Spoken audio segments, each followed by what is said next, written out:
فتح عن كوري جع فتح مدحوينها غرفة ليستها يا فتح يو أرتا سؤال وين أو ماشي كشرتا meelo badan waxaan ka akhriyay oo dadku ay yiraahdaan ama isla dhaxmaraan ama meelo badan oo warbaahinta Soomaalida kamid ah lagu qoraa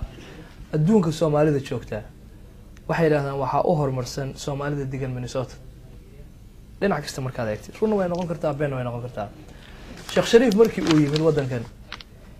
marka laga reebo dadka goonida iyo kooxaha oo arkay ay isaga hor fadhiistay hal maalin kaliya waxa la tabiyay in 5,000 oo qof oo Soomaali hor fadhiistay oo leaderski ku jira cilmaadiinka ku jira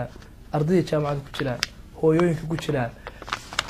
cid kasta ay ku jirtaa hor fadhiisatay Sheekh Shariif anigu waxaan ka rajaynayay markaa oo aan islaha uu sameeynaya oo ummadan uu ku soo korinaya oo leeyib at least wuxuu la imaanayaa wax ajanda ah ama qorshe ah oo u degsan oo uu rabo ummadda Soomaaliyeed inuu la hor yimaado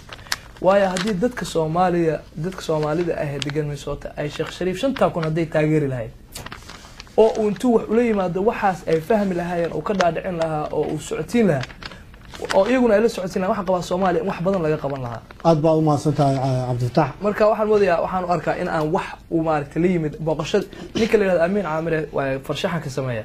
ayaan wuxuu sameeyay Sheekh Shariif oo safar oo boorsooyin loo wado diyaarad sii koreeya markaas hoosta wuxuu kaga qoray سفر معنا دراء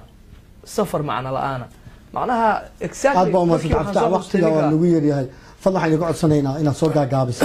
قد كتلفون كيان سيقادن إن مركز سؤال الفيديو صوت جابي واي وقت أدنى ويا دك سوق فايدستان يمكن أوقع فايدستان هلو السلام عليكم عليكم السلام ورحمة الله وبركاته والله مقعي سهرة مقرادة سهر سودو ودود فرن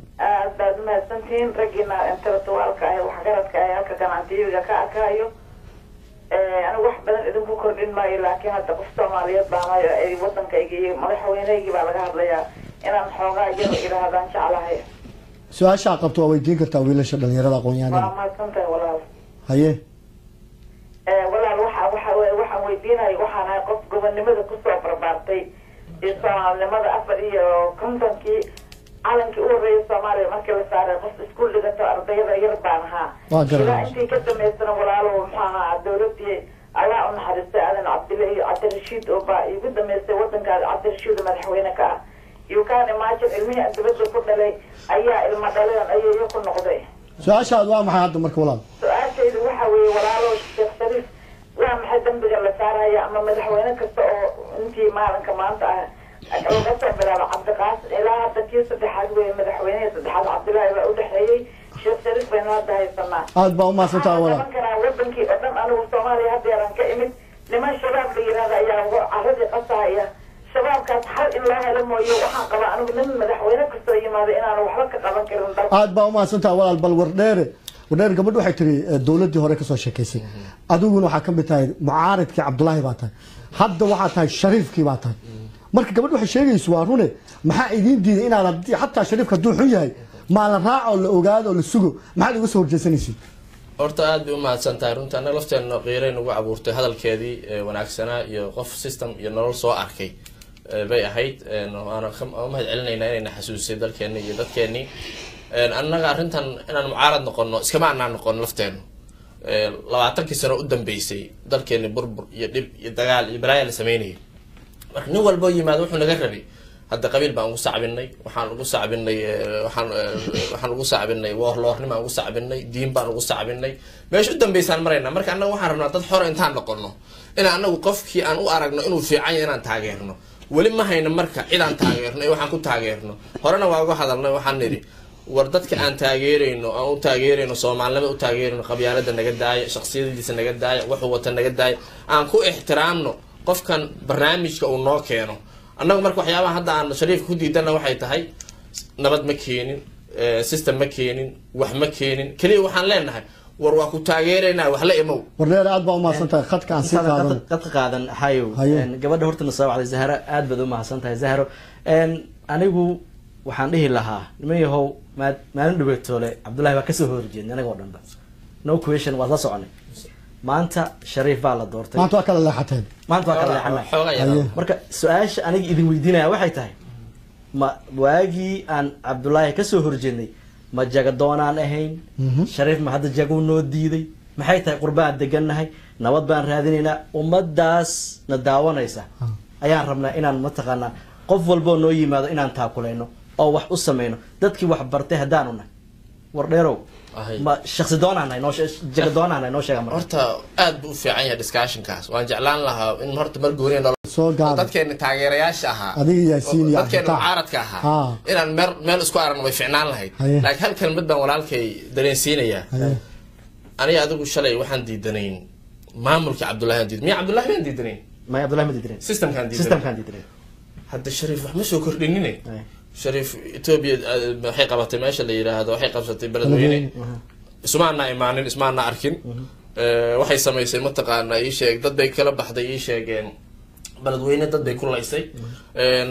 African Union dadkeena bay leynayaan every day 15 qof ilaa 16 qof bay birthday African Union ku dilaan aniga adu iskamaanaan arag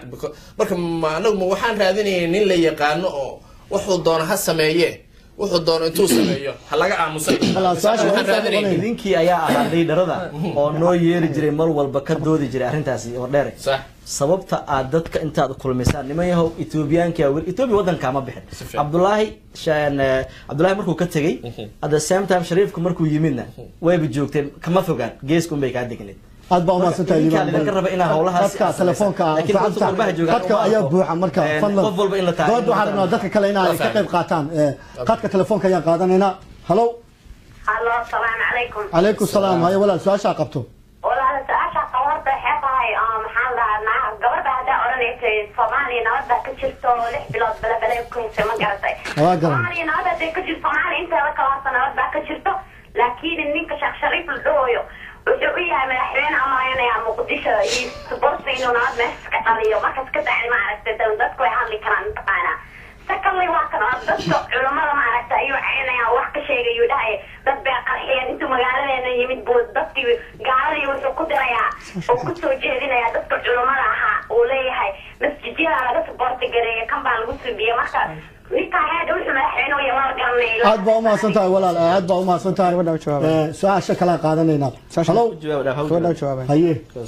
waxa waaye halo hal mar isla qaatay laba su'aalo halo salaamu calaykum dood furan way walaal su'aashaada maxaa وعليكم السلام walaalo waa laydin salaamay horta dhammaantiin waa kaa qaadnay walaalow ninkan horta liibaan la yiraahdo iyo dadkan maaragtay su'aalaha dadka weydiinaya gidigood waxaan maqli jiray waagii hore naagaha markii la dagaal uu dhaco marba qolada raysay raacaan marka inagu waxaynuba noqonay madaxweynihii inoo yimaadaba inaynu hambayeyno oo kii walba inaynu wadno balse maba xumaateen oo dhibba looma arkeene annagu Shariifka marka hore waxaan ku taageersanayn waa nin wadaado oo diin iyo wuxuu inagu dhaqayaa sharciga islaamka maantana markuu wadankii qurbaha inoogu yimid masaajidadii iyo caruurihii iyo culimadii iyo dadkii waalidka ahaa uu aflagaadeeyay wuxuu dhimay uu leeyahay sunba masaajidada laga soo siiyaa magaalada anigu 94 baan soo degay iyada oo guriga lagu tukado oo guriga casharada lagu qaato alxamdulillaah rabbil caalamiin maanta meel walba masaajid baa ka taagan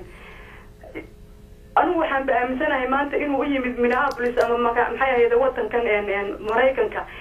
kelmada kaliya ee ah sunta laga bixiyaa masaajidada sunta masaajidada laga bixiyaa khayr baa laga bixiyaa aad baa ma santahay walaal waxba adna taageerin adiga maalintii hore la dooranayay koofiyadiisa oo kale baad wadatay maanta si uu baadsidatay aad baa ma santahay walaal aad baa ma santahay gaasi labada su'aalood tii hore walaal gabdhaha labada gabdhood way mahadsan yihiin laakiin horta dadka Soomaaliya hal baa u sheegaya